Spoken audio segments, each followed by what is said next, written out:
Conscious mind వేరు, sub conscious mind వేరు. ఈ సబ్ కాన్షియస్ మైండ్ పర్మనెంట్, జీవితం మొత్తం ఉంటుంది. కాన్షియస్ మైండ్ షిఫ్ట్ అవుతా ఉంటుంది, ఒకటిపై ఇంకోటి, ఒకటిపై ఇంకోటి వచ్చేస్తానే ఉంటుంది. బిగ్ మెమొరీ అనమాట ఇది. దీంట్లోకి వెళ్ళాలి అంటే మీరు రిటర్న్ గా రాస్తే మీకు కరెక్ట్ గా సబ్ కాన్షియస్ మైండ్ వెళ్ళడానికి సపోర్ట్ అవుతుంది. సరే, ఇవాళ కొన్ని డిస్కస్ చేద్దాము. ఫస్ట్ ఆఫ్ ఆల్ బాత్రూమ్ లో మెయిన్ థింగ్ మీరు గుర్తుపెట్టుకోవాల్సిన, కొంచెం ముందు వెనక చెప్తాను, ఒక ఫ్లోలో ఉండొచ్చు చూడకపోవచ్చు. నేను స్లైడ్లు ప్రిపేర్ చేద్దాం అనుకున్నాను కానీ బట్ అంత టైం దొరకలేదు, లేకపోతే అన్ని ఫొటోస్ తో సహా చూపించేవాడిని. సో కొంచెం భయపడేవాళ్ళేమో, ఫొటోస్ అన్ని కూడా ఉంటే కొంచెం దారుణంగా ఉంటుంది. దట్టు మీరు అందరూ షేక్స్ తాగుతున్నారు కాబట్టి సో మేబీ నాకు కుదరలేదు, అది మంచిదే అనుకుంటున్నాను. సరే, ఫస్ట్ ఆఫ్ ఆల్ బాత్రూమ్ లో main thing exhaust fan. So అది కంపల్సరీ మెయింటైన్ చేయండి. ఎగ్జాస్ట్ ఫ్యాన్ చాలా ఇంపార్టెంట్. అది ఉన్నా కొంతమంది ఏముందిలే అనుకుంటారు, లేదు, లోపలికి వెళ్ళిన తర్వాత, వెళ్ళబోయే ముందు, వచ్చిన తర్వాత ఒక 5 to 7 minutes లేదా 10 minutes ఎగ్జాస్ట్ ఫ్యాన్ అనేది మనము మెయింటైన్ చేయాలి. ఎందుకంటే లోపల ఉన్న ఎయిర్ మొత్తం బయటికి ఫ్లో అయిపోవాలి, లాగేసేయాలి. అందుకని ఎగ్జాస్ట్ ఫ్యాన్ కంపల్సరీ మెయింటైన్ చేయండి. లేదా మీరు బాత్రూమ్లోకి వెళ్ళిన తర్వాత ఇంకొకళ్ళు వెళ్ళాలంటే వాళ్ళు సూసైడ్ చేసుకునే పరిస్థితి వస్తుంది ఎగ్జాస్ట్ ఫ్యాన్ లేకపోతే, మనం చేసే దారుణాలకి. అందుకని దయచేసి ఎగ్జాస్ట్ ఫ్యాన్ మెయింటైన్ చేయండి, మిగతా వాళ్ళకి హెల్ప్ అవుతుంది. వాళ్ళు చచ్చిపోకుండా మళ్ళీ ప్రశాంతంగా బయటికి వస్తారు. సో అదొకటి. రెండోది, వాష్రూమ్లోకి వచ్చేటప్పటికి టవల్స్. సేమ్ టవల్ కూడా చాలా మంది 2 సంవత్సరాలు, 3 సంవత్సరాలు, 4 సంవత్సరాలు మెయింటైన్ చేస్తారు. సో అది పెద్ద దారుణం అన్నమాట. సో టవల్ కొన్ని రోజులు మాత్రమే మీ బాడీ మీద ఉన్న తడిని కావచ్చు, డస్ట్ ని కావచ్చు తీసుకుంటది. తర్వాత నుంచి ఈ టవల్ ఏం చేస్తుంది అంటే మళ్ళీ రిటర్న్ ఇస్తుంది మీకు. అది మనకు తెలియదు, తీసుకుంటుందిలే అనుకుంటాం. అంటే తొడవంగానే తడిపోతుంది కదా, తీసుకుంటుందిలే అనుకుంటాము. లేదు, అలా ఉండదు. అది మళ్ళీ రిటర్న్ ఇస్తా ఉంటుంది, మనకు తెలియదు. సార్ ఇది వాష్ చేసిందే సార్ అనుకుంటారు. వాష్ చేయడం ఇంపార్టెంట్ కాదు, దానికంటూ ఒక లైఫ్ ఉంటుంది. అంటే ప్రతి వస్తువుకి ఒక లైఫ్ ఉంటుంది, అలాగే టవల్ కి కూడా ఒక లైఫ్ ఉంటుంది. సో కాబట్టి టవల్ అది కూడా మీరు ఒక 6 months, 7 months, 8 months, so less than 1 year మీరు చేంజ్ చేసుకుంటూ ఉండాలి. ఎప్పటికప్పుడు టవల్స్ ని కూడా మార్చుకుంటూ ఉండాలి. ఒకే టవల్ కంటిన్యూగా మెయింటైన్ చేయదు. కుదిరినంత వరకు ఎవరి టవల్స్ వాళ్ళు యూజ్ చేసుకోండి. ఒకే టవల్ 4 యూజ్ చేయకూడదు.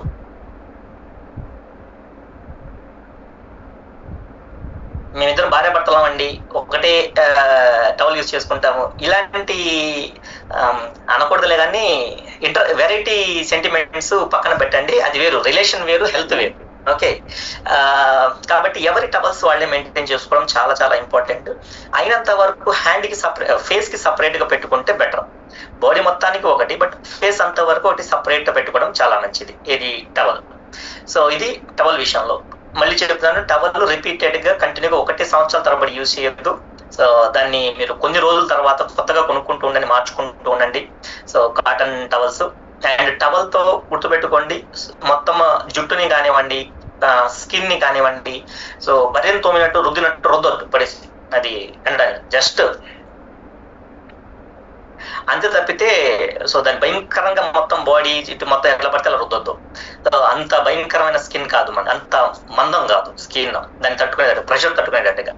అందుకని లైట్ గా చాలు, అద్దిట్టుకుంటే చాలు. కొంచెం ఫ్యాన్ ఉంటే బెటర్, ఆటోమేటిక్ గా ఆరిపోతుంది. సో ఓకేనా, ఇది మీరు టవల్ విషయంలో పాటించాల్సిన కొన్ని విషయాలు. రెండోది సేమ్ అలాగే బ్రష్. మనం టూత్ బ్రష్ వాడతాం కదా, ఈ టూత్ బ్రష్ వాడేటప్పుడు మీరు తీసుకోవాల్సిన జాగ్రత్తలు ఏంటి అంటే, రేపు ఇంకా చెప్తాను. సో ఎలా బ్రష్ చేయాలో చెప్తాను రేపు. బట్ మెయిన్ బ్రష్ తీసుకునేటప్పుడు మనము బ్రష్ వాష్ చేసిన తర్వాత మనం ఓపెన్ గా అక్కడ పక్కన పెట్టేస్తాము. మనం ఎక్కడ బ్రష్ పెడతామో పక్కనే, నా వైపు చూడండి, జాగ్రత్తగా గమనించండి, కమోడ్ ఉంటుంది. కమోడ్ లో మనం యూరిన్ కో మోషన్ కో వెళ్తాం. వెళ్ళిన తర్వాత దాన్ని ఫ్లష్ చేస్తాం. ఫ్లష్ చేసిన తర్వాత ఆ ఫ్లష్ మొత్తం, వాటర్ మొత్తం సర్క్యులేట్ అయ్యి కొన్ని చినుకులు కంటికి కనపడకుండా బయటికి ఇలా వస్తాయి. ఆ బయటకు వచ్చినప్పుడు మీ బ్రష్ అక్కడే ఉంటది, అది వెళ్ళి మీ బ్రష్ మీద అట్రాక్ట్ చేసి బ్రష్ మీద అలాగే ఆ చినుకులు డ్రాప్స్ అనేది ఉండిపోతాయి. ఇప్పుడు చెప్పండి, బ్రష్ చేస్తారా? రోజు దాంతోనే బ్రష్ చేస్తుంటాం. రెండు పక్కనే ఉంటాయి, బ్రష్ అక్కడే ఉంటుంది, షింక్ అక్కడే ఉంటుంది, కమ్మోడ్ అక్కడే ఉంటుంది, పక్కనే ఉంటుంది. సో అది ఏమవుతుంది అంటే, ఫ్లష్ చేసేగానే వచ్చి బ్రష్ల మీద, మన టంగ్ క్లీనర్ల మీద, మనం తిప్పే హ్యాండిల్ మీద, ఇది మనం వాటర్ తిప్పుతున్న హ్యాండిల్ మీద ఆ చిన్న చిన్న చినుకులు వచ్చి అక్కడ వచ్చి పడతాయి. అది కంటికి కనపడవు, అది ఆవిరిలో వస్తాయి. సో వాటర్ ఫేమ్ అంటారు, ఏమంటారు ఆవిరిలాగా, అది వచ్చి కంప్లీట్లీ అది వాటినన్నింటినీ ఆ ప్లేస్ మొత్తాన్ని ఆక్యుపై చేస్తుంది. సో మనకు తెలియకుండా అక్కడికే వెళ్తాం, మళ్ళీ అక్కడే మనము బ్రష్ చేసేసుకుంటూ ఉంటాము, అదే బ్రష్ కంటిన్యూగా యూజ్ చేస్తూ ఉంటాం. సో బీ కేర్ఫుల్, జాగ్రత్త. సో మీరు ఈ విషయం అది కుదిరితే మీ బ్రష్ బాత్రూంలో పెట్టకుండా బెడ్రూమ్లో పెట్టుకోవడం బెటర్, లేదా డ్రెస్సింగ్ రూమ్లో పెట్టుకోవడం బెటరు. సో బాత్రూంలో కాకుండా, బాత్రూమ్ పెద్దది అనుకోండి అది వేరే విషయం. మీకు ఒక బెడ్రూమ్ లాగా బాత్రూమ్ పెద్దది ఉంది అనుకుంటే, దానికి కమోడ్కి వాటికి దూరం ఉంది అనుకుంటే కొంత బెటర్. ఇది గుర్తుపెట్టుకోండి, మీది మాత్రమే ఆలోచించొద్దు, మీ పిల్లలది కూడా ఆలోచించండి చెప్పేటప్పుడు.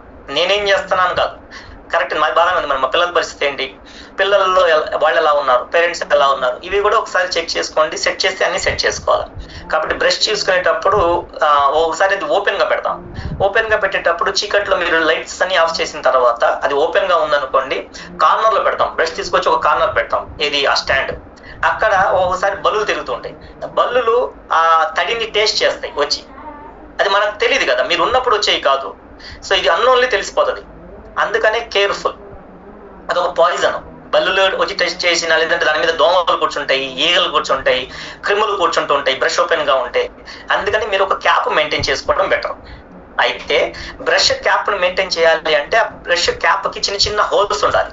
ఎందుకంటే తడి బ్రష్ కనుక క్యాప్ లో పెట్టేసి అది పూర్తిగా క్లోజ్ అయిపోయింది అనుకోండి, లోపల ఫంగస్ ఏర్పడుతుంది ఆ బ్రష్ లోపల, మళ్ళీ అది కూడా ఒక పాయిజన్. అందుకే దానికి కొంచెము మనము ఏమంటారు, చిన్న చిన్న హోల్స్ ఉన్నాయనుకోండి, ఎయిర్ ఫ్లో అవుతూ ఉంది అనుకోండి, అప్పుడు అది ఆరడానికి అవకాశం ఉంటుంది. కుదిరినంత కొంచెం మంచిగా వాటర్ అంతా క్లియర్ చేసేసి అప్పుడు మీరు క్యాప్ లో పెట్టుకుంటే హెల్ప్ అవుతుంది. ఓకే. అండ్ అలాగే బ్రష్ కూడా మీకు రేపు చెప్తాను. అఫ్కోర్స్ అది కూడా ఎర్లీగా మారుస్తూ ఉండాలి, ఎలాంటి బ్రష్ ఏంటి అనేది. క్యాప్ చెప్పాను, ఫ్లష్ చేసేటప్పుడు జాగ్రత్త, అది చేంజ్ చేయాలి, అది రేపు చెప్తాను. టంగ్ క్లీనర్ యూజ్ చేయాలి, అది రేపు మనం డిస్కస్ చేద్దాము. అదొకటి మీతో డిస్కస్ చేయాలనుకుంది. ఇంకొకటి అఫ్కోర్స్ నిన్న చెప్పినట్టుగానే ఇన్నర్ వేర్లు కూడా మనము కంపల్సరీ ఎవ్రీ 6-7 months ఒకసారి మార్చుకుంటూ ఉండాలి. సో ఏముందులే, అది బయట తొడిగేది కాదు కదా, బయట ఎవరు చూస్తారో కాదు, అది కూడా హెల్త్ కి సంబంధించింది. దయచేసి వాటిని కూడా మార్చండి. So every 6 months 8 months so అది చాలా ఏమంటారు, ఎలర్జీ ప్రాబ్లమ్స్ వచ్చే అవకాశం ఉంటాయి బాడీకి. ఎలర్జీ ప్రాబ్లమ్, చాలా రకాల స్కిన్ డిసీజెస్ రావడానికి అవకాశం ఏంటి అంటే, సో మీరు క్లీన్ ఇన్నర్ వేర్స్ వాడుతున్నారని కాదు అక్కడ ఇంపార్టెంట్, అంటే వాషబుల్ కాదు, దానికి ఒక లైఫ్ ఉంటుంది. 6-7 months 8 months మీకు అవి ఏంటంటే, మనకున్న ఒక హ్యాబిట్ ఏంటి అంటే, పాతకాలం నుంచి వచ్చిన హ్యాబిట్ ఏంటంటే, ఏదైనా కొంచెం చినిగితే తప్పితే, బొక్కలు 1-4 బొక్కలు పడితే తప్పితే, పైన కానీ కింద కానీ, అప్పటి వరకు అది కరెక్ట్ ఏమో అనుకొని వాడే ఒక అలవాటు ఉంటుంది మనకి. బొక్క పడకుండా ఎలా తీస్తామండి, కనీసం బొక్క పడాలి కదా, 4 పడాలి కదండి, అప్పుడే కదండి మనం యూజ్ చేసినట్టుగా. సో అవి అలాంటి ఫిలాసఫీ వద్దు. సో వెరీ ఇంపార్టెంట్, మీకు నిజంగా గాలే వదిలే కానీ వెరీ ఇంపార్టెంట్, మీరు ఒక లైఫ్ స్పాన్ ఒక 5 months 6 months లేదనుకుంటే ఒక పని చేయండి. ఎవ్రీ టైం ఒక డేట్ పెట్టుకోండి. ఏది ఎవ్రీ సంక్రాంతి కనో, ఎవరి క్రిస్మస్ కనో, ఎవరి రంజాన్ కనో, లేదా వినాయక చవితి వస్తుందో ఒక టైం పెట్టుకొని, ఆ టైం కల్లా టవల్స్ కానివ్వండి, అది ఒకేసారి కంప్లీట్ గా ఎన్ని చేంజ్ చేసేయాలి. ఇన్నర్ వేర్స్ కానీ, టవల్స్ కానీ, ఇవన్నీ ఒకేసారి మార్చేసుకుంటే మీకు ఒక ఐడియా ఉంటుంది. ఓకే, కొత్త సంవత్సరం ఇవన్నీ మారాలి. కొత్త సంవత్సరం మనం బట్టలు కొనడమే కాదు, పాతవి తీసేయాలి. పాత బట్టలు 2-3 సంవత్సరాలు యూజ్ చేశారు, బట్టలు అయినా ఇదైనా సరే, ఇన్నర్ వేర్ ఇదైనా సరే, అయిపోయింది. ఇంకా దీని లైఫ్ అయిపోయింది. వెళ్ళేసి మీరు ఎవరికైనా పేదవాళ్ళకి ఇచ్చేసారనుకోండి, వాళ్ళకి హెల్ప్ అయ్యి చినిగే దాకా మనం పెట్టుకోవద్దు. సో దేవుడు అన్ని మంచిగానే ఇస్తున్నాడు, లగ్జరీగా కొనమని నేను అనట్లా, బట్ ఒక 2-3 years లేదా 4 years చాలు. తీసుకువెళ్ళి మనకు ఎవరో ఒకళ్ళు అనాథాలకు ఇచ్చామనుకోండి, వాళ్ళకి హెల్ప్ అయ్యి. చినిగిన తర్వాత ఇవ్వకూడదు, మంచిగా ఉన్నప్పుడు ఇవ్వాలి. మీరు ఎవరికైనా పంచాలి అనుకుంటే మంచిగా ఉన్నప్పుడు, చినిగిన తర్వాత కాదు. సో అది మీరు హెల్ప్ చేసినట్టు కదా, దానికి మీరు గర్వపడొద్దు. సో నేను నా బట్టలు వాళ్ళకి ఇచ్చాను, వీళ్ళకి ఇచ్చాను, బాగున్నప్పుడు ఇవ్వాలి. మంచిగా ఉన్నప్పుడు వాళ్ళు తొడగలిగి, వాళ్ళు కూడా ఒక 2 సంవత్సరాలు 3 సంవత్సరాలు మంచిగా వేసుకునేటట్టుగా మీరు ఇవ్వగలిగితే అది హెల్ప్ అవుతుంది. ఓకేనా? సో ఇది మీరు టవల్స్ కానివ్వండి, ఇన్నర్ వేర్స్ కానివ్వండి. తర్వాత హ్యాండ్ వాష్, మీరు లోపలికి వెళ్ళిన తర్వాత వాష్రూమ్కి వెళ్ళి బయటకు వచ్చేటప్పుడు compulsory hand wash with Dettol. మీ పిల్లలకి కూడా అలవాటు చేయండి, with Dettol, hand wash with Dettol. So మీరు డెటాల్తోనే హ్యాండ్ వాష్ చేసుకునేటట్టుగా చూడండి. బట్ అలా హ్యాండ్ వాష్ చేసుకొని హ్యాండ్ క్లీన్ చేసుకునే టవల్ సపరేట్గా ఉండాలి, మొత్తాన్ని కలపొద్దు. మీరు ముఖానికి వాడుకునేది, ఒంటికి వాడుకునేది, చేతికి వాడుకునేది అన్ని కలిపేవద్దు. మీరు 5-star హోటల్స్లోకి వెళ్తే మీకు గమనిస్తారు, ప్రతిదీ సపరేట్ ఉంటుంది. ఫేస్కి ఒక టవల్ పెడతారు వాళ్ళు వాష్రూమ్లో, 5-star హోటల్స్లో. బాడీకి ఒకటి పెడతారు, చేతికి ఒకటి పెడతారు, సపరేట్గా పెడతారు. 3 type ఆఫ్ టవల్స్ అక్కడ సపరేట్గా మెయింటైన్ చేస్తారు 5-star హోటల్స్లో. సో ఇది ఇంపార్టెంట్, ఎందుకంటే అది హైజీన్, అది బిల్డప్ కాదు, అది హైజీన్ అనమాట. చేతిది సపరేట్ ఉండాలి, మీరు వాష్రూమ్కి వెళ్ళి వచ్చి వాడుకునేటప్పుడు చేయి క్లీన్ చేసుకోవడానికి సపరేట్ ఉండాలి, ఫేస్కి సపరేట్గా ఉండాలి, అంటే బాడీకి సపరేట్గా ఉండాలి. సో డెటాల్ యూజ్ చేయండి. అండ్ అలాగే ఎప్పుడు వాష్రూమ్ ని కాళ్ళు కడగదు. అంటే సో మీ టైల్స్ గీల్స్ అన్ని బాగున్నాయి అనుకోండి, మీరు తొందరపడి కాళ్ళు కడిగి మొత్తము వాష్రూమ్ ని వెట్ చేయదు, అంటే తడి చేయదు. గుర్తు పెట్టుకోండి, తడిగా ఉన్న బాత్రూమ్ లో ఎక్కువ బ్యాక్టీరియా స్టోర్ అవుతుంది, వెట్గా ఉంటే స్టోర్ అవ్వదు. ఎంత వెట్గా ఉంటే, ఎంత డ్రైగా ఉంటే అంత మంచిది. అంటే ఎంత తడిగా ఉంటే అంత ఎక్కువ రోగాలు వచ్చే అవకాశాలు ఉంటాయి, ఎంత డ్రైగా ఉంటే. సో అంత సేఫ్టీ అనమాట. సో మీ కమోడ్ కనుక కిందదనుకోండి, అంటే సీట్ అనుకోండి, కింద కూర్చునేది అనుకోండి, మీరు చెప్పులు మెయింటైన్ చేయడం ఇంకా మంచిది కిందదైతే. సో అది కమోడ్ అనుకోండి, అంటే మీరు కూర్చునేది అనుకోండి. సో కమోడ్ అనుకుంటే బెటర్, మీకు చెప్పులు ఉంటే బెటర్, చెప్పులు లేకపోయినా అంత ఇబ్బంది ఏం లేదు. బట్ హ్యాండ్ నిజంగానే చేతులు కాళ్ళు కడుక్కోవాలనుకుంటే ఒక సపరేట్ ఏరియా ఉంటుంది, అంటే మనం స్నానాలు చేసే ఏరియా సపరేట్గా ఉంటుంది షింక్ దగ్గర. అక్కడ మాత్రమే ఫిల్టర్ దగ్గర, అక్కడ మాత్రమే జాగ్రత్తగా కడుక్కొని రండి. తప్పితే మొత్తం స్ప్రెడ్ చేశారంటే మాత్రం మీకు తడిగా ఉన్న బాత్రూంలో ఎక్కువ బ్యాక్టీరియా ఫామ్ అయిపోతుంది. జాగ్రత్త. దానివల్ల స్కిన్ ఎలర్జీలు, కిడ్నీ ప్రాబ్లమ్స్ రావడానికి అదొక రీజన్ అంట. బ్యాటరీ బాత్రూమ్ వెట్టిగా తడిగా ఉండడం కూడా ఒక రీజన్, కిడ్నీ ఇన్ఫెక్షన్స్ రావడానికి అదొక రీజన్. అందుకని అదొకటి జాగ్రత్త. బాత్రూమ్ ఎక్కువగా డ్రైగా ఉండాలి, ఎండగా ఉండాలి. సో అప్పుడప్పుడు ఫ్యాన్ వేసుకుంటూ ఉండండి. లోపల బాత్రూమ్ ఫ్యాన్ ఉంటే ఎగ్జాస్ట్ ఫ్యాన్ వేస్తారు కాబట్టి అది కూడా ఒకటి మీకు హెల్ప్ అవుతుంది. అండ్ తర్వాత మిర్రర్స్, షింక్, కమోడ్స్. సో చాలా వరకు మిర్రర్ కూడా మచ్చలు పడిపోయి ఉంటుంది. దాని మీద మీరు మొహం ఇది బ్రష్ చేస్తున్నప్పుడు ఆ స్ప్రింకిల్స్ వెళ్ళి దాని మీద అద్దం మీద పడుతూ ఉంటాయి, లేదా స్నానం చేస్తున్నప్పుడు సబ్బు చినుకులు వెళ్ళి దాని మీద పడుతూ ఉంటాయి. సో ఇవన్నీ కూడా అద్దం మీద ఒక భయంకరమైన రూపం కనపడుతుంటది, మనం చూసి మనమే భయపడేటట్టుగా ఉంటుంది ఆ అద్దం. అందుకని దయచేసి అద్దాన్ని అప్పుడప్పుడు క్లీన్ చేసుకుంటూ ఉండండి. మాక్సిమం రెగ్యులర్ గా క్లీన్ చేస్తూ ఉండండి, weekly once or twice thrice అద్దాన్ని ఎప్పటికప్పుడు క్లీన్ చేసుకోవడం. అద్దాలు క్లీన్ చేయాలనుకుంటే క్లాత్ యూజ్ చేయొద్దు, పేపర్ యూజ్ చేయండి. న్యూస్ పేపర్ ఉంటుంది కదా, పేపర్ యూజ్ చేస్తే బాగా క్లీన్ అవుతుంది. ఇది చెప్పాల్సిన పని లేదు, బట్ అఫ్కోర్స్ జస్ట్ రిమైండ్ చేస్తున్నాను మీకు. సో దాంతో పాటు అద్దంతో పాటు షింక్ కూడా, షింక్ కానీ కమోడ్ కానీ దాదాపుగా లాస్ట్ మినిట్ లో చాలా మంది గార పట్టేదాకా వెయిట్ చేస్తుంటారు. సో ఆ కమోడ్ ఏంటంటే ఫ్లష్ చేసినా ఒకేలాగా ఉంటుంది, ఫ్లష్ చేయకపోయినా ఒకేలాగా కనిపిస్తుంటుంది, అంతవరకు వెయిట్ చేస్తాం. సో ఆ కమోడ్ ఎప్పుడు వైట్ గా ఉండాలి అంతే. సో చాలా గార పట్టి చాలా టైం పట్టేదాకా తీసుకొస్తే, అంటే అది గార పట్టిందంటే ఏంటి, మోషన్ పూర్తిగా తగిలే ఉంది, క్లీన్ అవ్వట్లేదు అని అర్థం. అది క్లీన్ అవ్వట్లేదు అంటే మీరు అక్కడే మళ్ళీ పొద్దాకా వెళ్తున్నారు అంటే అది ఎంత ఫంగస్, ఎంత బ్యాక్టీరియా మీ బాడీలో స్ప్రెడ్ అవుతుంది. కాంట్ ఇమాజిన్ ఆ వాటర్ ఎంత గలీజ్ గా ఉంటుంది, అక్కడే మీరు కూర్చోవడము ఎంత ప్రమాదం. సో మీ మొత్తం బాడీ మెయిన్ భాగాలు పార్ట్స్ ఇవన్నీ కూడా ఇన్ఫెక్ట్ అయ్యే అవకాశాలు ఉంటాయి. అందుకని కమోడ్ అస్సలు మచ్చ కనపడకూడదు, ఎప్పుడు హైజీన్ గా, ఎప్పుడు క్లీన్ గా ఉండాలి, ఎప్పటికప్పుడు క్లియర్ చేసుకుంటూ ఉండాలి. ఎవ్రీడే 1 లేదా 2 days ఒక్కసారి అయినా సరే, లేదా 3 days ఒకసారి కంపల్సరీ అది గుర్తు పెట్టుకోండి. రిపీటెడ్ గా కమోడ్ ని మీరు క్లీన్ చేసుకుంటూ ఉండాలి. దాంతో పాటు మనం సబ్బులు పెడతాం చూడండి, ఆ సబ్బులు పెట్టే బాక్స్ ఉంటుంది, ఆ సబ్బులు పెట్టే దాంట్లో దానికి హోల్స్ ఉండేటట్టు చూడండి. మీరు సబ్బు వాడుకొని మళ్ళీ అక్కడ పెట్టినప్పుడు వాటర్ కిందకి వెళ్ళిపోతుండాలి. అది హోల్ లేకుండా మీరు కొన్నారనుకోండి, దాంట్లో వాటర్ స్టోర్ అవుతుంది. స్టోర్ అయినప్పుడు మన సబ్బు కరిగిపోతా ఉంటుంది, అది ఒక బొక్క. ఎగస్ట్రాగా స్టోర్ అయిపోయిన వాటర్ లో దోమలు గీమలు వచ్చి అక్కడ బ్యాక్టీరియా వచ్చి దాంట్లో చచ్చిపోయి దాంట్లో తేలుతూ ఉంటాయి. మన మీద అవన్నీ మిక్స్ చేసుకొని, ఇది కూడా ఆయుర్వేదం అనుకొని ఆ దోమలు గీమలు మిక్స్ చేసుకొని మరీ పూసుకుంటాం బాడీ. సో అది ఆయుర్వేదం కాదు, అది రోగం. కాబట్టి దోమలు ఆయుర్వేదం కాదు. కాబట్టి కంపల్సరీ వాటర్ స్టోర్ అవ్వకుండా ఎప్పటికప్పుడు ఆ సబ్బు పెట్టుంది కదా, ఆ పెట్ట కూడా 2-3 సంవత్సరాలు వాడతారు. మీకు దండం పెడతాం, అది 10 రూపాయలు బయట 20 రూపాయలకి దొరుకుతుంది. సో అది కూడా ఒక 4 నెలలకి 3 నెలలకు అది మార్చుకోండి. సబ్బు పెట్ట కూడా 2-3 సంవత్సరాలు మెయింటైన్ చేయదు. దానికి ఆ మూల ఈ మూల ఆ మూల పైన కింద అని అతుక్కుపోయి ఉండి దారుణంగా కనపడతా ఉన్నా సరే, ఆ సబ్బు పెట్ట దాంట్లోనే పెట్టి, సో ఆ సబ్బు పెట్టి కూడా కరిగిపోవాలంటారు సబ్బులాగా. అది ప్లాస్టిక్ కదా, అది కరగట్లేదండి అందుకే నేను వాడతాను అంటారు. సబ్బు కరుగుతుంది, సబ్బు పెట్టి కరగదు, దాన్ని మనం మార్చాలా. అందుకని కొన్ని రోజులు చూసిన తర్వాత సబ్బు పెట్టిని క్లీన్ చేసుకొని తీసేస్తూ ఉండండి. 2-3 days ఒకసారి క్లీన్ చేయండి. ఫస్ట్ ఆఫ్ ఆల్ అది క్లియర్ గా ఉండాలి, వాటర్ స్టోర్ అవ్వకూడదు, అది ప్రమాదం. సో అది. సో తర్వాత ఎప్పటికప్పుడు మార్చుకుంటూ ఉండండి. ఆ సబ్బు మీద జాగ్రత్త, మీరు మొత్తం ఇంటర్వ్యూలు మొత్తం దాంట్లోనే ఉంటాయి. సో అది కొంచెం క్లీన్ గా మెయింటైన్ చేసుకోండి. హైజీన్ చాలా ఇంపార్టెంట్. ఇవన్నీ కూడా ఒకటి హెల్త్ ఒకటే చెప్పట్లేదు, నేను మెంటల్ పీస్నెస్ గురించి కూడా చెప్తున్నాను, ఓకేనా. తర్వాత కమోడ్ లో మీరు మోషన్ కి వెళ్ళేటప్పుడు ఫ్రీ మోషన్ అవ్వడానికి కమోడ్ మీద సీట్ లాగా కూర్చునే వాళ్ళకి మీ కాళ్ళ దగ్గర ఒక చిన్న స్టూల్ దొరుకుతుంది. మీరు అమెజాన్ లో చూస్తే మీకు చిన్న స్టూల్స్ దొరుకుతాయి, ఆ స్టూల్స్ కొనుక్కోండి. మనం చిన్నప్పుడు ఎలాగైతే కింద కూర్చుంటామో అలా ఈ మోకాళ్ళు పైకి రావాలి. మనం ఇలా కూర్చున్నాం అనుకోండి, సో సీట్ మీద కూర్చుంటే ఎప్పుడైతే మీరు చైర్లో కూర్చున్నారు, మీరు అలా కూర్చుంటే మీకు ఫ్రీ మోషన్ అవ్వదు. కాళ్ళు పైకి రావాలి. కాళ్ళు పైకి రావడం కోసమే కమోడ్ కి అటాచ్డ్ గా కొన్ని చిన్న చిన్న స్టూల్స్ అమెజాన్ లో దొరుకుతాయి. అవి పర్చేజ్ చేసి అవి కమోడ్ కి పక్కన 2 పక్కల కాళ్ళకి ఒక స్టెప్ వస్తుంది, అది పెట్టుకున్నారనుకోండి మీరు కాళ్ళు పైకి పెట్టుకోవచ్చు. కాళ్ళు కొంచెం పైకి పెట్టుకుని కూర్చున్నారనుకోండి మీకు ఫ్రీ మోషన్ అవుతుంది. అసలు కింద సీట్ ఉంటే అది దానికంత అద్భుతం ఇంకొకటి లేదు. కింద కూర్చున్న వాళ్ళంత అదృష్టవంతులు ఇంకొకటి లేదు. సో బట్ మనకి ఇప్పుడున్న హైజీన్ అనో ఏదో స్టైల్ అనుకున్న ఏదైనా సరే మనం అందరం కూడా ఫారెన్ లైఫ్ స్టైల్ మెయింటైన్ చేస్తున్నాం. బట్ కింద ఒక స్టూల్ పెట్టుకుంటే మాత్రం మీకు ఫ్రీగా మోషన్ అవ్వడానికి సపోర్ట్ అవుతుంది. ఓకేనా, అదొకటి మెయింటైన్ చేయండి. అండ్ ఆ కమోడ్ క్లీన్ చేసే brush,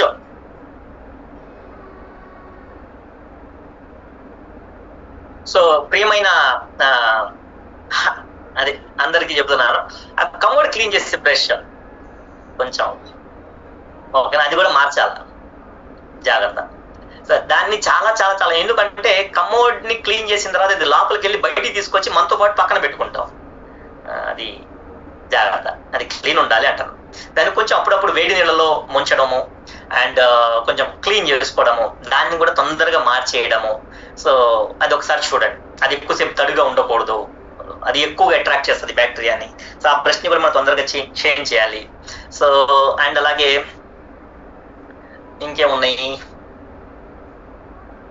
clean the soap box చెప్పాను. ఆ ఏరియా ఏదైతే మనము సోప్స్ పెట్టుకుంటామో షెల్ఫ్ కావచ్చు, పక్కన ఏదైనా స్టాండ్ లాగా ఉంటది కదా, అది కూడా క్లీన్ చేయండి. అట్ ద సేమ్ టైం ఎక్కువ శాతము బాత్రూమ్ లో గమనించేది ఏంటంటే వేస్ట్ మెటీరియల్ ఎక్కువగా ఉంటుంది. సో అది అయిపోయిన పేస్ట్లు, చినిగిపోయిన ఇరిగిపోయిన బ్లేడ్లు, వాడేసిన రేజర్లు, ఎంట్రుకలు, హెయిర్, అయిపోయిన షాంపూ బాటిల్స్, సో ఇలాంటివి చాలా వేస్టేజ్ ఉంటుంది, చాలా చాలా చాలా అన్ఈజీగా ఉంటుంది. సో కాబట్టి first of all first bathroom లో ఆ వేస్ట్ ఏమి వాడనివి ఏదైనా ఉంటే అది పక్కకు తీయండి. మీరు ఎక్కువసేపు వాడనివి ఉన్నాయి అనుకోండి, అది కూడా మంచిది కాదు, హైజీన్ గా ఉండదు. సో ఎక్కువసేపు దాన్ని మనం క్లీన్ చేయట్లేదు, వాడట్లేదు కాబట్టి క్లీన్ గా ఉండవు. అందుకని వేస్ట్ మెటీరియల్ ఏదైనా ఉంటే, కొంతమంది కొన్ని వాడి వదిలేస్తూ ఉంటారు, మళ్ళీ వాడరు, అలాంటి ఏదైనా ఉంటే తీసేసేయండి. సో మీరు దాచిపెట్టేసి 2-3 సంవత్సరాల తర్వాత దాన్ని పారేయాల్సిందే.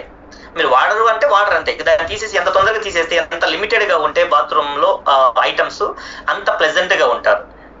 ఓకేనా, సేమ్ కమోడ్ ఎక్కడ ఉంటుందో అక్కడే మీరు టవల్స్ కూడా పెట్టుకోవద్దు. మళ్ళీ పక్కనే మీరు కమోడ్ దగ్గరే టవల్స్ పెట్టారనుకోండి, మీరు ఫ్లష్ చేసేటప్పుడు సేమ్ మీరు బట్టలు కొంతమంది హ్యాంగ్ చేస్తారు, కొంతమంది టవల్స్ అక్కడ హ్యాంగ్ చేస్తుంటారు, అంత బాత్రూమ్ పెట్టేసి హ్యాంగ్ చేసుకుంటుంటారు. మీరు కమోడ్ పక్కన ఈ టవల్స్, బట్టలు గిట్లు అన్ని పెట్టుకున్నారనుకోండి, మళ్ళీ ఆ కమోడ్ ని ఫ్లష్ చేసినప్పుడు ఆ చినుకులు వెళ్ళి దాని మీద పడే అవకాశాలు ఉంటాయి, ఆ బట్టల మీద కావచ్చు, ఆ టవల్ మీద. మళ్ళీ అదే మీరు మొహం రుద్దుకున్నారనుకోండి, సో చండాలంగా ఉంటుంది. కాబట్టి అదొకటి జాగ్రత్త. అండ్ మీరు యూరిన్కి వెళ్ళే వాళ్ళు గుర్తుపెట్టుకోండి. సో మేజర్లీ జెంట్స్ కనుక మీరు కమోడ్ లో యూరిన్ చేసేటట్టయితే ఇంట్లో అయితే కూర్చొని చేయండి, మంచిది. యూరిన్ పూర్తిగా బయటికి రావాలి, బ్లాడర్ లో నుంచి యూరిన్ పూర్తిగా బయటికి రావాలి అంటే కూర్చొని చేయాలి. కూర్చొని వాష్రూమ్కి వెళ్ళాలి. నిలబడి వాష్రూమ్కి వెళ్తే ఈ బ్లాడర్ మీకు పూర్తిగా క్లీన్ అవ్వదు, అంటే మీకు లోపల స్టోర్ అయిపోతుంది. ఇంకా లోపల ఎక్కడైతే బ్యాక్టీరియా యూరిన్ బ్లాడర్ ఉంటుంది కదా, యూరిన్ బ్లాడర్ లో వాటర్ ఉంటుంది, వాటర్ కిందకి వెళ్ళిపోయి కొంత టాక్సిన్స్, విష పదార్థాలు కింద ఉంటాయి. సో యూరిన్కి వెళ్ళేటప్పుడు మీరు కింద కూర్చున్నారు అనుకోండి, బ్లాడర్ ఇలా అయిపోతుంది, అంటే పూర్తిగా మీకు యూరిన్ బయటికి వెళ్ళే అవకాశాలు ఉంటాయి. మీరు నిలబడి పోసారనుకోండి, బ్లాడర్ ఇంకా ఇలాగే ఉంటుంది, వాటర్ కొంత వెళ్ళిపోయినా సరే లోపల బ్యాక్టీరియా ఉంటాయి, సో టాక్సిన్స్ ఉంటాయి. సో అవే మీకు కిడ్నీ ఎఫెక్ట్స్ చేసే అవకాశాలు అయ్యే ఉంటుంది అనమాట. ఇన్ఫెక్షన్స్ ఫామ్ చేయడానికి కూడా రీజన్ అదే. అందుకనే కూర్చొని వెళ్తే మంచిది. లేని అవకాశం నిలబడి చేసే అవకాశం ఉంది అనుకుంటే ఒకసారి మీరు కమోడ్, మీరు జెంట్స్ కి సపరేట్ ఉంటుంది, లేదా కూర్చొని చేసే దాంట్లో అయితే మాత్రం మీకు ప్లేట్ ఉంటుంది, ఒక కూర్చునే ప్లేట్. సో మొత్తం క్లోజ్ చేసే ప్లేట్ కాకుండా దాని వెనకాల ఇంకొక ప్లేట్ ఉంటుంది. ఆ ప్లేట్ ని మీరు షిఫ్ట్ చేయండి, ఎందుకంటే దాని మీద చాలా మంది లేడీస్ కావచ్చు, వేరే వాళ్ళు కావచ్చు కూర్చుంటారు. మీరు నిలబడి యూరిన్ చేశారనుకోండి, ఆ ఏరియా మొత్తం గలీజ్ అయిపోతుంది. ఇది మగవాళ్ళకి మరీ చెప్తున్నాం. ఇది మీరు ఓన్లీ మీ ఇంట్లోనే కాదు, మీరు బయట ఎక్కడైనా సరే వేరే వాష్రూమ్స్ యూజ్ చేసుకునేటప్పుడు కూడా దీన్ని బాత్రూమ్ మేనర్స్ అంటాం. సో ఎలాగైతే నేను మొబైల్ మేనర్స్ చెప్పానో, తిండికి మేనర్స్ చెప్పానో, బాత్రూమ్ మేనర్స్ కూడా ఉంటుంది. బాత్రూమ్ మర్యాదలు. మీరు బయట వేరే వాష్రూమ్లోకి ఎక్కడైనా బయటకు వెళ్తున్నారు అనుకుంటే, కంపల్సరీ వేరే పబ్లిక్ టాయిలెట్ మీరు యూజ్ చేస్తున్నారు అనుకుంటే, మీరు ఆ ప్లేట్ మొత్తం తీసి మీ వాష్రూమ్ని యూజ్ చేయాలి, మీ కాళ్ళతో దాన్ని అలా పైకి నెట్టి. సో రీజన్ ఏంటి అంటే, మీరు వాష్రూమ్ అలాగే నిలబడి చేస్తే చాలా మంది మళ్ళీ అక్కడ వచ్చి కూర్చుంటారు. సో అది మీకు మంచిది కాదు, వాళ్ళకి మంచిది కాదు, వేరే వాళ్ళని నష్టపరచడం మనకి మంచిది కాదు. మన అవసరం తీసుకునే విషయంలో వేరే వాళ్ళని ఇబ్బంది పెట్టకూడదు, అది మన మేనర్స్. ఓకేనా? అండ్ కంపల్సరీ వాష్రూమ్ నుంచి బయటకు వచ్చేటప్పుడు ఫ్లష్ చేసి రండి. మీరు పబ్లిక్ టాయిలెట్స్ యూజ్ చేసే వాళ్ళు కంపల్సరీ చూసుకోండి, ఫ్లష్ చేయండి. మీరు లోపలికి వెళ్ళినప్పుడు ఏదైనా గలీజ్గా ఉందనుకోండి, వదిలేయకండి, కొంచెం ఫ్లష్ చేయండి, ఇబ్బంది లేదు. సో వేరే సొసైటీకి మనం హెల్ప్ చేయొచ్చు, మరీ అంత ఇబ్బంది ఏం లేదు. మేము ఎక్కడికి వెళ్ళినా లోపల బాత్రూమ్ బాగోకపోతే దాన్ని క్లీన్ చేసే బయటకు వస్తాం, దాన్ని ఫ్లష్ చేస్తాను, గన్ పట్టుకుంటాను, మొత్తం క్లీన్ చేసే బయటకు వస్తాను. కానీ నాకు సంబంధం లేదని బయటికి రాను. ఎవరో ఒకళ్ళు ఇప్పుడు మనకి ఎవరో పని మనిషిని పెడతారు, క్లీన్ చేస్తారు, వాళ్ళు మనిషే కదా, వాళ్ళనే క్లీన్ చేయాల్సిందే కదా. మనం వెళ్ళాము, మన తర్వాత చాలా మంది పీపుల్ ఉంటారు, వాళ్ళు వాడుకోవాలి, వాళ్ళైనా మనుషులే, మనలాంటి వాళ్ళే, యూజ్ చేసుకోవాలి కదా. ఒకసారి క్లియర్గా కొంచెం అటు ఇటుగా క్లీన్ చేసుకుని బయటకు వచ్చారనుకోండి, వేరే వాళ్ళకి హెల్ప్ అవుతుంది కదా. మనం ఒకలాగా హెల్ప్ చేస్తే దేవుడు మనకు ఇంకొకలాగా హెల్ప్ చేస్తాడు. అందుకే పబ్లిక్ టాయిలెట్స్కి వెళ్ళినప్పుడు ముందు చెడగొట్టద్దు, దాన్ని గలీజ్ చేయొద్దు. ఏదైనా అంత బాగోలేకపోతే మీ వంతు ఏదైనా క్లీన్ చేసి బయటకు వచ్చేటట్టయితే మంచిది. క్లీన్ చేసి రండి, ఫ్రెష్ చేసి రండి, నీట్గా ఉంచండి వాష్రూమ్స్ ని, పబ్లిక్ టాయిలెట్స్ ని. అండ్ ఇంకొకటి, ఎవరైనా చాలా మందిని మేము గమనిస్తాము, యూరిన్ బయట పబ్లిక్ ప్లేస్ లో యూరిన్ చేస్తుంటారు. సో కొంచెం అది మీరు ఎక్కువ జెంట్సే చేసేది, ఎక్కడ పడితే అక్కడ యూరిన్కి వెళ్తారు, ఎక్కడ పడితే అక్కడ మనం యూరిన్కి వెళ్ళకూడదు. సో దయచేసి ఇది గమనించండి. చాలా మందిని గమనిస్తాను, బైకుల మీద వెళ్తున్నప్పుడు డైరెక్ట్ గా రోడ్డు పక్కన బైక్ ఆపేస్తారు, యూరిన్కి వెళ్తారు మగవాళ్ళు, పక్కనే పిల్లలు కూడా ఉంటారు, లేడీస్ కూడా ఉంటారు. పిల్లలు ఉంటారు, పబ్లిక్ టాయిలెట్లోకి వెళ్తారు. మీరు ఎంతో రాంగ్ మెసేజ్ సొసైటీకి కాదు, మీ పిల్లలకే మీరు నేర్పిస్తున్నారు. అంటే సిగ్గు అనే విషయాన్ని వదిలేస్తున్నారు జనాల్లో. మీ పిల్లలకి అది ముందు నుంచి ఏముందిలే అనే విషయాన్ని మీరు నేర్పించేస్తున్నారు. సిగ్గుపడాల్సిన పని లేదు, పబ్లిక్ లో ఏ పనైనా చేసుకోవచ్చు అని రాంగ్ మెసేజ్ వెళ్తుంది. మీకు ఐడియా ఉండొచ్చు, maybe government public toilets maintain చేస్తుంది, అలాగే పెట్రోల్ బంక్స్ ఉంటాయి. జర్నీలో వెళ్తున్నారు అంటే పెట్రోల్ బంక్స్ వాళ్ళకి పర్మిషన్ రూల్ ఉంది, ఎవరినైనా సరే పబ్లిక్ టాయిలెట్ యూజ్ చేసుకోవచ్చు. పెట్రోల్ బంక్ లో టాయిలెట్ ఉండాలి, అది పబ్లిక్ యూజ్ చేసుకోవచ్చు. అందుకని మీరు జర్నీలో ఉన్నప్పుడు పెట్రోల్ బంక్స్ ఉంటాయి చూడండి, వాటిని యూటిలైజ్ చేసుకోండి. ఎక్కడైనా మధ్యలో రెస్టారెంట్స్ ఉంటూ ఉంటాయి, అక్కడికి వెళ్ళి కావాలంటే ఒక టీ తాగి మీరు రెస్టారెంట్ లో కూడా వాష్రూమ్స్ యూజ్ చేసుకోవచ్చు. కొంచెం ప్లాన్ చేసుకుంటే రోడ్ల మీద ఆగాల్సిన పని ఉండదు, ఫ్యామిలీని ఇబ్బంది పెట్టాల్సిన పని లేదు, సొసైటీకి కూడా మనం గలీజ్గా కనపడే అవకాశం ఉండదు. అందుకని పబ్లిక్ యూరినేషన్ ని కొంచెం మీరు హ్యాండిల్ చేసుకోండి. కొంచెం ఓపిక పడితే, నేను చాలా మంది చూస్తాను,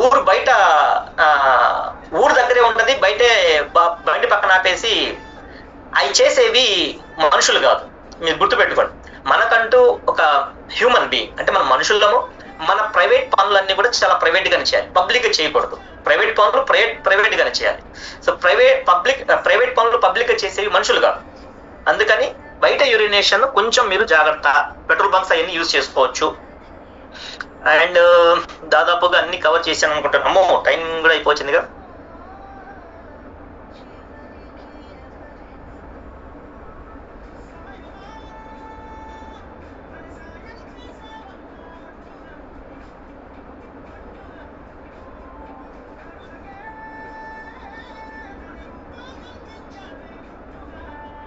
సో మీరు స్నానం చేసేటప్పుడు మీ ఫిల్టర్లు ఉంటాయి, అంటే నీళ్లు పోయే హోల్స్ ఉన్న ఫిల్టర్లు ఉంటాయి కదండి, అవి కూడా ఎవ్రీ వీక్ ట్వైస్ లేదా 2 వారాలకు ఒకసారి కంపల్సరీ క్లీన్ చేసుకుంటూ ఉండండి. ఎందుకంటే అక్కడ అది ఎవ్రీ డే మీరు స్నానం చేశారు అంటే క్లీన్ చేసి వస్తేనే బెటర్. ఎందుకంటే మనకు హెయిర్ ఊడిపోయి వెళ్ళి అక్కడ స్టక్ అయిపోతూ ఉంటుంది. ఒకసారి సోప్ వాటర్ కూడా స్టక్ అయిపోతుంది, అక్కడ ఎక్కువసేపు వాటర్ స్టోర్ అయిపోతూ ఉంటాయి. సో అది ఎప్పటికప్పుడు ఏ రోజు కా రోజు మనం క్లీన్ చేసుకుంటూ ఉండాలి. హెయిర్ ఉండకూడదు, హెయిర్ తీసేసి దాంట్లో తొయ్యొద్దు, అది సపరేట్ చేయండి. సపరేట్ చేసేస్తే బయటికి పంపించాల్సింది, ఎందుకంటే అక్కడ లోపలికి వెళ్తే మళ్ళీ ప్లంబింగ్ పైప్స్ అన్ని కూడా బ్లాక్ అయ్యే అవకాశాలు ఉంటాయి. ఓకేనా? అందుకని సో మ్యాక్సిమం ఎప్పటికప్పుడు ఎవ్రీ డే అది క్లీన్ చేసుకుంటే వాటర్ స్టోర్ అవ్వకూడదు, ఫ్లో కరెక్ట్ గా ఉండాలి. మీరు ఒకసారి చెక్ చేసుకుంటూ ఉండండి, మీ బాత్రూమ్ లో ఎక్కడైనా సరే క్రాక్లు ఉన్నాయా, వాటర్ ఏమైనా స్టోర్ అవుతుందా. ఎందుకంటే వాటర్ స్టోర్ అయిందనుకోండి పాచి పట్టితే 2 ప్రమాదాలు. ఒక ప్రమాదము బ్యాక్టీరియా ఫామ్ అవుతుంది, పాచి మంచిది కాదు. రెండోది మీకు స్కిడ్ అయ్యే అవకాశాలు ఉంటాయి, అంటే కాళ్ళు జారే అవకాశాలు ఉంటాయి. చాలా వరకు కాళ్ళు జారి బాత్రూంలో చనిపోయిన వాళ్ళు ఎక్కువ శాతం ఉన్నారు. ఎందుకు అంటే ఇదే కారణం, బాత్రూమ్ క్లీన్ గా లేకపోవడం వల్ల, ఎక్కువగా వెట్ గా ఉండడం వల్ల, అంటే ఎక్కువ శాతం తడిగా ఉండడం వల్ల కాళ్ళు జారి బోన్స్ బ్రేక్ చేసుకున్న వాళ్ళు, చనిపోయిన వాళ్ళు కూడా ఉన్నారు. అందుకని కంపల్సరీ మీరు చెక్ చేసుకోండి వాటర్ ఫ్లో ఎలా ఉంది. ఎక్కడైనా సరే వాటర్ సరిగ్గా షింక్లోకి వెళ్ళకపోతే రాజీ పడద్దు, ప్లంబర్ని పిలిపించండి, లేదా టైల్స్ మేస్త్రిని పిలిపించండి, పగలగొట్టండి, మొత్తం లెవెల్స్ సరి చేసి వాటర్ కరెక్ట్గా వెళ్ళేటట్టు చూడండి. ఇది అవసరం, ఎందుకంటే ఒక రోజు పని కాదు, ఒక రోజుతో పోయేది కాదు.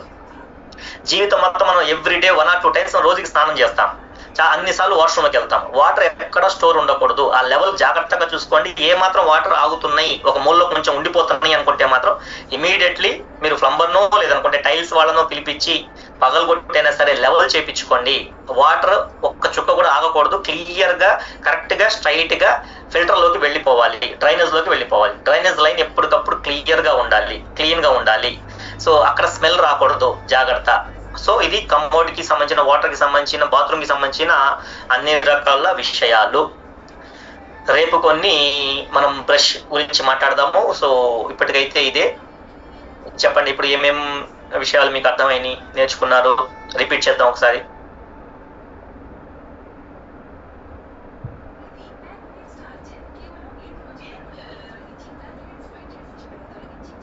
రవీంద్ర ఫస్ట్ హ్యాండ్ రైజ్ చేసింది. Ravindra sir good morning sir. ఇవాళ నేర్చుకున్నట్లు ఏంటంటే మీరు చెప్పింది సార్, కబోర్డ్ పైన మీద బ్రష్ కానీ లేకపోతే మనకు సంబంధించిన కొన్ని వస్తువులు అక్కడ పెడుతుంటాము. అది ఇవాళ మీరు చెప్తున్నప్పుడు అనుకున్నాను సార్, ఓకే కదా నేను అసలు గమనించుకోవట్లేదు ఎంత పొరపాటు జరిగిపోయామయ్యో, కాబట్టి ఇప్పుడు అతన్ని షిఫ్ట్ చేసి వేరే ప్లేస్ మార్చుకోవాలని చెప్పి డిసైడ్ చేస్తున్నాను సార్. అది చేంజ్ చేసుకుంటున్నాను sir. Thank you. Very good Ravindra, very good. Shyamala Nagesh నుంచి హ్యాండ్ రైజ్ చేశారు. నెక్స్ట్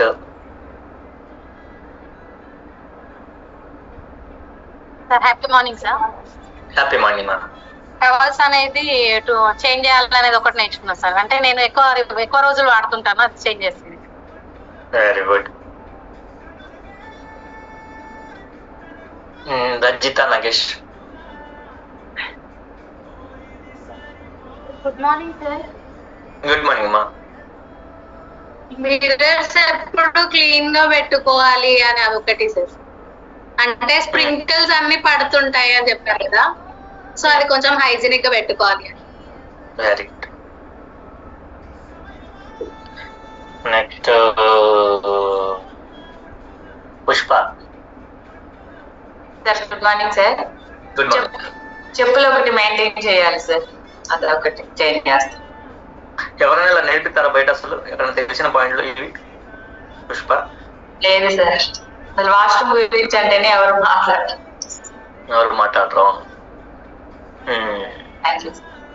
పరిమళ. Sir good morning sir. Good morning.